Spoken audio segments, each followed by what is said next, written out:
Good evening students, कैसे हैं आप सब। होप आप सब अच्छे होंगे। तो चलिए स्टार्ट करते हैं आज अपना चैप्टर जो अपन पढ़ रहे थे, work power energy. Chapter start करने से पहले एक बार अपन रिवाइज कर ले अपन ने क्या क्या पढ़ लिया है। तो अपन ने इस चैप्टर में वर्क के बारे में पढ़ लिया कि भाई वर्क क्या होता है और साइंटिफिक वर्क क्या होता है, और हमारी डे टू डे लाइफ में जो हम वर्क बोलते हैं, टर्म यूज करते हैं, उसमें कितना डिफरेंस है अगर साइंस की बात करें, जो कि हम पढ़ ही रहे हैं। ठीक है, तो इसमें जो वर्क होता है वो क्या होता है, जब कोई ऑब्जेक्ट पर फोर्स लगे और वो क्या करे, डिस्प्लेसमेंट करे। यानी कि किसी ऑब्जेक्ट पर फोर्स लगे और वो अपनी पोजीशन से क्या करे, आगे मूव कर जाए, तो हम क्या बोलते हैं कि भाई उस ऑब्जेक्ट पे क्या हुआ है, वर्क हुआ है, और जिसने फोर्स लगाई थी उसने क्या किया है, वर्क डन किया है। ठीक है, ये हो गई हमारी वर्क की बात। इसके बाद हमने एनर्जी पे बात करी। तो एनर्जी हमने देखा कि capacity to do work is called energy, की कोई आदमी कितना वर्क कर सकता है, that is called its energy. तो हमने देखा कि भाई वर्क और एनर्जी क्या है, दोनों सेम सी क्वांटिटी हैं। ठीक है, और उनकी यूनिट्स की बात करी तो दोनों की यूनिट्स भी सेम थी। ठीक है, तो वर्क और एनर्जी को हम साथ साथ साइमल्टेनियसली एक जैसा ही यूज करते हैं, यानी कि जो ऑब्जेक्ट का वर्क होगा वही ऑब्जेक्ट की क्या होगी, एनर्जी होगी। ठीक है, एनर्जी में अपन ने फर्स्ट टॉपिक कंप्लीट कर लिया था, that is kinetic energy. That is kinetic energy, that is energy possessed by the object due to its motion, यानी कि ऑब्जेक्ट चल रहा है या किसी भी तरह के मोशन में, उस वजह से जो उसके पास एनर्जी है वो कौन सी है, काइनेटिक एनर्जी है। और उसका हमने फॉर्मूला भी डिराइव कर लिया था।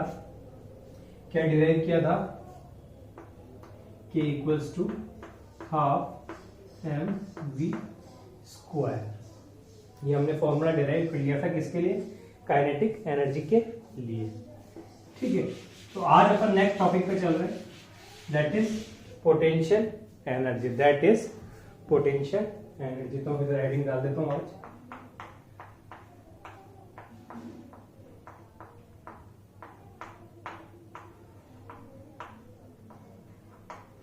Potential energy. पोटेंशियल एनर्जी को अपन कैपिटल यू से डिनोट करेंगे। किससे करेंगे, यू से। काइनेटिक एनर्जी को कैपिटल के से डिनोट कर रहे थे अपन।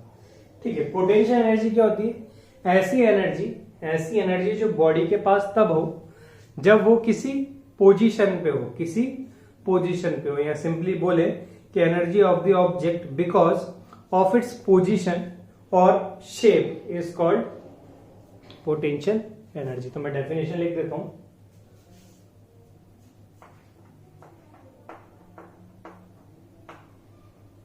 the energy of an object, the energy of an object because of its position, because of its position or its shape, the energy of an object because of its position or its shape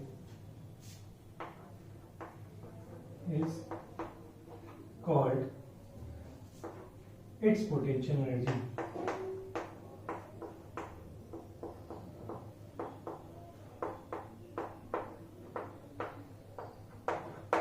It's called its potential energy, यानी कि वो energy, ऐसी energy जो object के पास था, वो उसकी position की वजह से या फिर उसकी शेप की वजह से। एग्जाम्पल से समझते हैं। मान लीजिए आपके पास कोई स्प्रिंग है, एग्जाम्पल मैं यहाँ ड्रॉ कर दो। मान लीजिए बॉल है और यहाँ पर आपके पास क्या है, एक स्प्रिंग रखी हुई है। ठीक है, अब इसको मान लीजिए कि मैंने कंप्रेस करके ऐसा कर दिया, ये इतनी बड़ी स्प्रिंग थी, मैंने कंप्रेस करके इसको इस पोजीशन पे मैं ले आया हूं। अब जब मैं इसके आगे एक ब्लॉक रखूंगा, ठीक है, ये स्प्रिंग, ये एक ब्लॉक रख दिया जिसका मास मान लीजिए कुछ भी है, स्मॉल है, और ये स्प्रिंग जो है अभी कंप्रेस्ड पोजीशन में, कैसी पोजीशन में, कंप्रेस्ड पोजीशन में। मैंने इसको दबा रखा है ऐसे हाथ से फोर्स लगाकर और इस तरीके से कंप्रेस कर रखा है। ठीक है, अब जैसे ही मैं अपनी फोर्स हटाऊंगा, जैसे ही मैं अपनी फोर्स हटाऊंगा, क्या होगा, ये जो स्प्रिंग है वापस से अपनी पोजीशन में आएगी, वापस अपनी पोजीशन पे आएगी, और क्या करेगी, जो ब्लॉक है इस पे फोर्स लगाएगी, इस पे फोर्स लगाएगी। यानी कि हुआ क्या है कि जब इस ऑब्जेक्ट पे, इस स्प्रिंग की बात कर रहा हूं मैं यहां पर,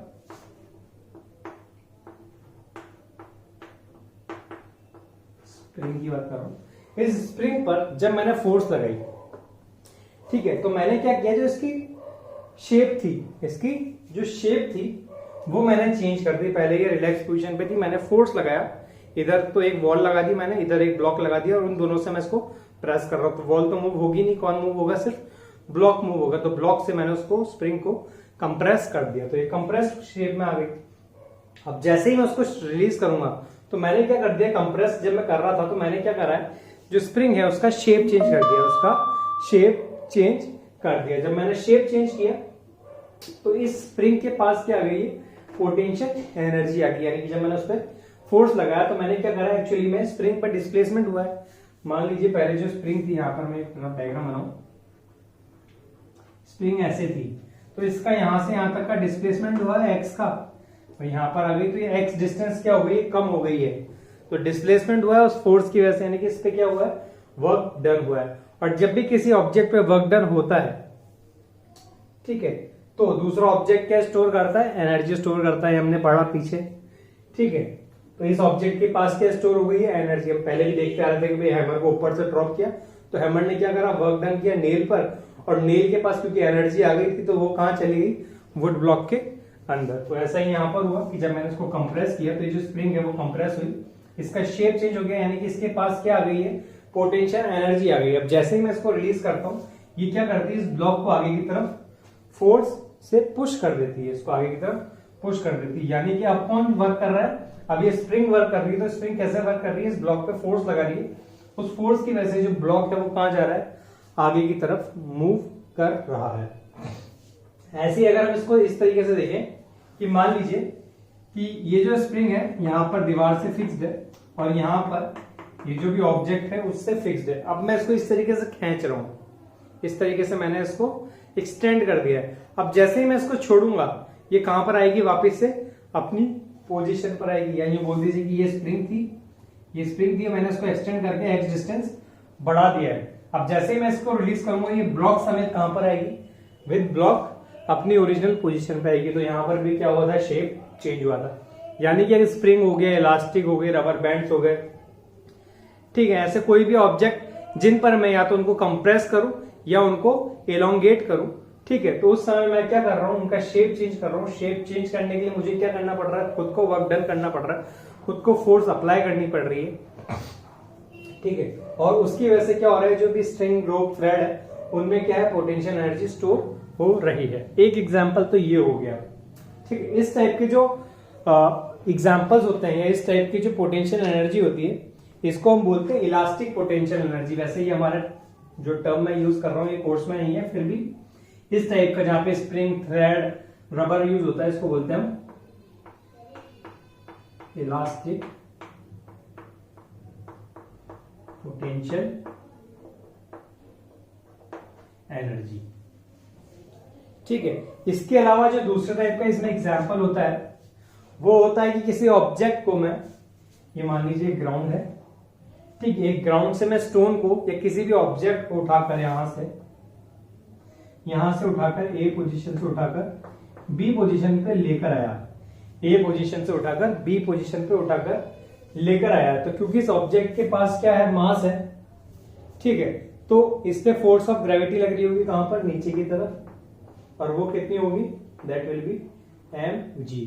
तो इसको उठाने के लिए मुझे क्या लगानी पड़ेगी, फोर्स लगानी पड़ेगी। पहली बात तो फोर्स लगानी पड़ेगी, और फोर्स किसके बराबर होगी, mg के बराबर, है ना। अब मैं इस पे वर्क डन कर रहा हूं, यानी कि इसको ऊपर उठा के लेके जा रहा हूं। मान लीजिए मैं इसको हाइट h तक उठा के लेके चला गया, ये h स्मॉल h तक मैं इसको उठाकर लेके चला गया, यहाँ पर mg वेट था, इसको उठा के लेके गया, तो ये फोर्स है। mg क्या है, एक्चुअली में फोर्स है, ये फोर्स और ये डिस्टेंस, ये डिस्प्लेसमेंट, ठीक है। तो इस ऑब्जेक्ट को मैं यहां पर लेके गया, तो इस ऑब्जेक्ट के पास क्या स्टोर हो गई, भाई मैंने इस पे क्या करा है, वर्क डन किया है ना, इसको उठा के लेके गया हूं इसके मास के अगेंस्ट। इसका फोर्स ऑफ अट्रैक्शन कहां पर थी, नीचे की तरफ, पर मैं उसको अगेंस्ट दी फोर्स लेके गया हूं, यानी मुझे वर्क डन करना पड़ा है ना। और ये जो ऑब्जेक्ट है इसकी पोजीशन चेंज हो गई है, पहले यहाँ पर था ग्राउंड पर, अब इसकी पोजीशन चेंज होकर ये कहां पर आ गया, h हाइट पर आ गया, ठीक है। अब क्योंकि इसकी पोजीशन चेंज हो गई है तो ये जो ऑब्जेक्ट है इसके पास अब क्या आ गई है, पोटेंशियल एनर्जी आ गई है। तो इस टाइप की एनर्जी को हम कौन सी बोलते हैं, potential energy due to position. और इस टाइप की एनर्जी को हम क्या बोलते हैं, क्या बोलते हैं, sorry, potential energy due to shape. इसमें और भी एग्जांपल्स आ सकते हैं, जैसे रबर बलून हो गया, टायर्स, ट्यूब्स, ठीक है। और इसमें पोजीशन की वजह से कोई सी पोजीशन हो सकती है, अभी मैं किसी हाइट पे लेके जाऊं, किसी स्लोप पर ले जाऊं, ठीक है। तो उन सब वजह से जो भी एनर्जी होगी वो कौन सी होगी हमारे पास, पोटेंशियल एनर्जी होगी। तो पोटेंशियल एनर्जी दो तरह की होती है, एक होती है इलास्टिक पोटेंशियल एनर्जी और इस वाली को बोलते हैं हम ग्रेविटेशनल पोटेंशियल एनर्जी। कौन सी, ग्रेविटेशनल पोटेंशियल एनर्जी। क्यों बोलते हैं इसको ग्रेविटेशनल पोटेंशियल एनर्जी, क्योंकि यहां पर भी जो भी मैं वर्क डन कर रहा हूं वो अगेंस्ट द ग्रेविटी है, ठीक है। तो इसको बोलते हैं हम ग्रेविटेशनल पोटेंशियल एनर्जी। और यहाँ पर जो भी पोटेंशियल एनर्जी या वर्क डन कर रहा हूँ मैं किस पे कर रहा हूँ, इलास्टिक ऑब्जेक्ट पे कर रहा हूँ, इसलिए इसको हम बोलते हैं इलास्टिक पोटेंशियल एनर्जी, ठीक है। होप आप सबको समझ में आया होगा कि पोटेंशियल एनर्जी क्या होती है, काइनेटिक एनर्जी क्या होती है। अब चलते हैं डेरिवेशन पे। तो हमारे कोर्स में सिर्फ ग्रेविटेशनल पोटेंशियल एनर्जी दिया हुआ है, ठीक है। तो इसको समझते हैं कि कैसे ये डिराइव होगा, और इलास्टिक हमारे दिया हुआ ही नहीं है कोर्स में, ठीक है। तो एक बार मैं स्क्रीन पॉज कर, चलिए। तो अब आते हैं अपन एक्सप्रेशन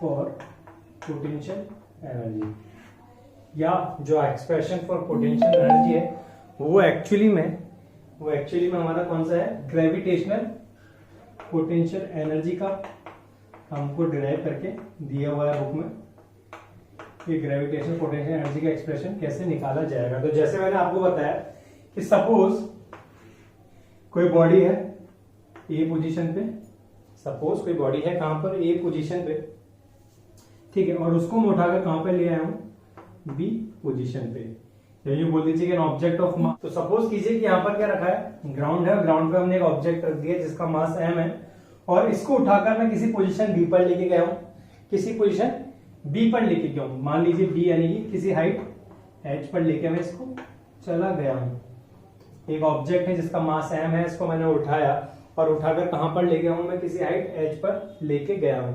अब क्योंकि ये ऑब्जेक्ट है, ऑब्जेक्ट के पास m है, तो इस पर लगने वाली जो फोर्स होगी ड्यू टू ग्रेविटी वो कितनी होगी, mg होगी। कितनी होगी, mg। तो मुझे इस पर फोर्स लगाना पड़ेगा, और वो फोर्स कितने बराबर होगा, वो फोर्स होगा इस वेट ऑफ द ऑब्जेक्ट के बराबर। ये फोर्स mg होगा जी, किसके बराबर होगा, वेट ऑफ द ऑब्जेक्ट के बराबर। Weight of the object mg के बराबर मेरे को फोर्स लगानी पड़ेगी इस ऑब्जेक्ट को यहां से यहां उठा के ले जाने में।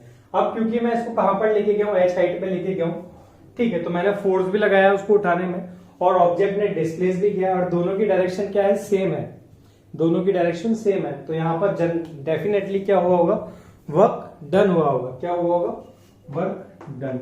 और वर्क डन का फॉर्मूला हम जानते हैं बच्चों, क्या होता है, वर्क डन होता है फोर्स इनटू डिस्प्लेसमेंट, यही होता है। तो फोर्स की वैल्यू पुट कर देते हैं, फोर्स की वैल्यू क्या है सर, mg, और डिस्प्लेसमेंट जो बॉडी ने किया है वो क्या है, स्मॉल h। तो ये आ गया हमारे पास वर्क डन। और हम जानते हैं कि किसी बॉडी पे जो वर्क डन किया है वही एनर्जी कहां पर होगी, इस ऑब्जेक्ट में जाके स्टोर होगी, और उस एनर्जी स्टोर, जो एनर्जी स्टोर होगी वही क्या होगी, उस ऑब्जेक्ट की पोटेंशियल एनर्जी होगी। तो जो वर्क डन है वही इसकी पोटेंशियल एनर्जी हो जाएगी mgh। ये हमारा फॉर्मूला आ गया किसका, एक्सप्रेशन फॉर पोटेंशियल एनर्जी बोल दीजिए, या ग्रेविटेशनल पोटेंशियल एनर्जी का एक्सप्रेशन बोल दीजिए। मैंने पूरा डेफिनेशन वर्ड टू वर्ड लिखा नहीं है, क्योंकि वो आपकी बुक में बहुत ही सिंपल वे में दिया हुआ है, ठीक है। तो मैंने आपको समझा दिया कि किस तरीके से, मैं वापस से रिपीट कर देता हूँ। हमने क्या किया, हमने एक बॉल ली है जिसका मास m है, और उसको उठाकर मैं किसी हाइट h पर लेके गया हूं, ठीक है। अब क्योंकि ब्लॉक के पास मास है तो मुझे फोर्स लगानी पड़ेगी उस ऑब्जेक्ट को पोजीशन से, उस मतलब ग्राउंड से h पोजीशन पे डिस्प्लेस करने के लिए, ठीक है। तो वो फोर्स कितनी होगी, फोर्स होगी किसके बराबर, वेट ऑफ द ऑब्जेक्ट के बराबर, दैट इज mg। अब क्योंकि इस ऑब्जेक्ट को मैं उठाकर हाइट h पे लेके गया हूं, तो मैंने क्या करा है, वर्क किया है। किस पे वर्क डन हुआ है, इस बॉल पे हुआ है, तो वर्क डन कितना होगा, फोर्स इनटू डिस्प्लेसमेंट। फोर्स कितनी लगा रहा हूं मैं, mg, बॉडी कितनी डिस्प्लेस हुई है h हाइट से, तो वर्क डन हो गया mgh। और हम जानते हैं कि किसी बॉडी पे जो वर्क डन हुआ है वही क्या होता है, उस बॉडी में एनर्जी स्टोर होती है। यानी कि अगर मैंने वर्क किया है तो सामने वाली बॉडी पे जो वर्क डन हुआ है तो वो किसके बराबर होगा, वो उसके जो उसने एनर्जी स्टोर करी उसके बराबर होगा। तो यहाँ पे वर्क डन आ गया energy stored that is mgh, और ये जो एनर्जी स्टोर्ड है दैट इज पोटेंशियल एनर्जी, यानी कि चेंज इन पोजीशन की वजह से जो एनर्जी स्टोर हुई है वो पोटेंशियल एनर्जी, और किसके बराबर है वो mgh के बराबर है। ठीक है, सबको समझ में आया? चलिए तो एक आधी न्यूमेरिकल करके देखते हैं इस पर और फिर आगे बढ़ते हैं अपन।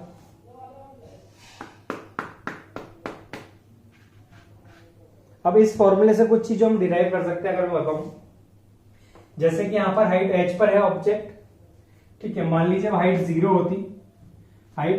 होती, तो पोटेंशियल एनर्जी यहां पर हाइट 0 होने की वजह से पोटेंशियल एनर्जी क्या हो जाती? 0। तो मैं यहां पर लिख देता हूं u एट पोजीशन 0, यानी कि x इक्वल टू 0 बोल देता हूं मैं यहां पर। तो वहां पर ये x की जगह h लिया अपन, h इक्वल टू 0, तो पोटेंशियल एनर्जी क्या होती है? 0 होती है। कहां पर? अगर ग्राउंड पे बात करें तो पोटेंशियल एनर्जी 0 होती है, और किसी हाइट पर जैसे जैसे हाइट बढ़ती जाएगी वैसे वैसे पोटेंशियल एनर्जी इंक्रीज होती जाएगी। तो अपन यहाँ पे बोल सकते हैं higher the position higher is the potential energy, और अगर ग्राउंड पे है तो उसके पास क्या होने वाली है? 0 पोटेंशियल एनर्जी होने वाली है। ठीक है, यहाँ पर एक चीज जो ध्यान देने वाली है कि जो पोटेंशियल एनर्जी है वो किस पे डिपेंडेंट है? वो हाइट डिपेंडेंट है। भाई mg mass of the object या वेट ऑफ द ऑब्जेक्ट क्या है हमारे पास? एक फिक्स्ड क्वांटिटी है। भाई जो फोर्स लगानी पड़ेगी मुझे ऑब्जेक्ट को किसके बराबर है? वो इसका वेट ओवरकम करने के लिए लगानी पड़ेगी ना, तो वो वैल्यू तो क्या है? फिक्स। तो यहाँ पर जो पोटेंशियल एनर्जी है वो किस पे डिपेंडेंट है? जो पोटेंशियल एनर्जी है वो डिपेंडेंट है किस पे? हाइट ऑफ द ऑब्जेक्ट पे। जैसे जैसे पोजीशन चेंज होगी पोजीशन पे डिपेंडेंट है हमारी पोटेंशियल एनर्जी। ठीक है, तो न्यूमेरिकल देखते हैं अपन इसमें।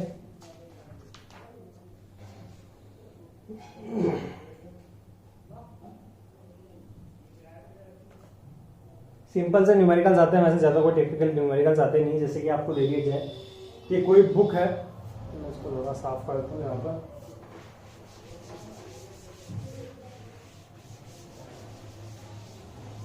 फॉर्मूला मैं यहाँ पे लिख देता हूँ, पोटेंशियल एनर्जी का फॉर्मूला आ गया हमारे पास u इक्वल्स टू mgh। ठीक है, प्रॉब्लम किस तरीके से आएगी? प्रॉब्लम इस तरीके से आएगी कि आपको बोल दिया जाए कि कोई बुक है, a book of mass 0.5 kg, a book of mass 0.5 kg is lift up and kept at a shelf of height 1.5 metre. अब इस पे आप क्या निकालनी है? इसके पास जो एनर्जी होगी वो निकालनी है। तो इसको देख के या फिर यहाँ पे पूछ लिया जाएगा कि वर्क डन बताइए, तो वर्क डन भी आप बता सकते हैं और एनर्जी स्टोर्ड भी बता सकते हैं। कैसे बताएंगे सर? वर्क डन का फॉर्मूला फोर्स इनटू डिस्प्लेसमेंट। तो पहला काम तो फोर्स निकालना पड़ेगा। अब ऑब्जेक्ट को कहाँ लेके गए हम? हाइट पे लेके गए, तो जो एक्सेलरेशन होगा वो कौन सा होगा? ड्यू टू ग्रेविटी, और इसकी वैल्यू मान लेते हैं 10 मीटर पर सेकेंड स्क्वायर। ठीक है, अब सारी वैल्यूज हम देख पा रहे हैं कि सब वैल्यूज किस में है? SI यूनिट में, तो डायरेक्टली हमको कैलकुलेट करना है। यहाँ से फोर्स निकाल लेंगे हम कैसे? mg मास 0.5 और g की वैल्यू 10, तो यहाँ से आ गया हमारे पास 50 न्यूटन फोर्स। और वर्क डन क्या होता है sir? Force into displacement. Force कितना है? 50 न्यूटन, और डिस्प्लेस कितनी हो रही है बॉडी हमारी? 1.5। तो यहाँ से आ जाएगा हमारे पास 75 जूल। ठीक है, तो इस तरीके से प्रॉब्लम्स आएगी हमारे पास किस पे? पोटेंशियल एनर्जी के ऊपर। ठीक है, अब जो नेक्स्ट चीज बचती है हमारी, जिसको हम नेक्स्ट क्लास में कंप्लीट कर देंगे, यानी कि नेक्स्ट क्लास में अगर हम बात करें तो हमारा चैप्टर कंप्लीट हो जाएगा वर्क पावर ऑफ एनर्जी। तो आज के लिए इतना ही, मिलते हैं नेक्स्ट क्लास में। अभी तक जो भी पढ़ा है उससे रिलेटेड जो भी आपकी बुक्स में जो भी न्यूमेरिकल्स है उनको सॉल्व कीजिए। जो समझ में नहीं आता है वो व्हाट्सएप कर देना या ग्रुप पे डाल देना। मॉड्यूल के पीछे के जितने भी न्यूमेरिकल्स हैं वो भी आपको कंप्लीट करने हैं अब तक के, यहाँ तक के, यानी कि एक्सप्रेशन फॉर पोटेंशियल एनर्जी जितने भी न्यूमेरिकल्स हैं एक्सरसाइज 1, 2 और 3 में वो आप कंप्लीट कर लीजिएगा।